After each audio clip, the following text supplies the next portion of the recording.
Жеңил унага кайсы багыттарга жүргөнгө болот?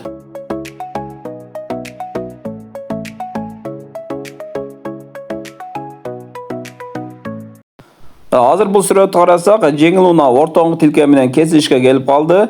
Анан алдына стрелкалар менен багыттар көргөзүлүп атат. Оңго, түзгө, солго жана артка деп. Ошондо кайсы багыттар боюнча жол жүргөнгө болот? Аны билиш үчүн биз эмне кылабыз? Оң тараптагы белгилерге карайбыз. Оң тарапта негизги жол деген белги турат. Демек, жеңил унаанын бараткан жолу негизги жол. Ал эми анын төмөн жагында милдеттендирүүчү белги оңго жана солго жүргөнгө уруксат берип атат. Азыр бирок ортоң тилкеден оңго бурулганга болобу?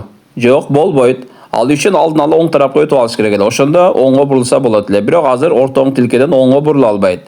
Ал эми түзгө жүргөнгөчү? Түзгө жүргөнгө да болбойт. Себеби милдеттендирүүчү белги оңго жана солго бурулганга уруксат берип атат да, түзгө жүр деген жок.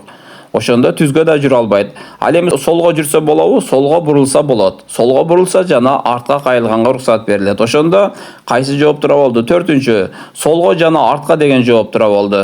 Көңүл бурганыңыздар үчүн чоң рахмат.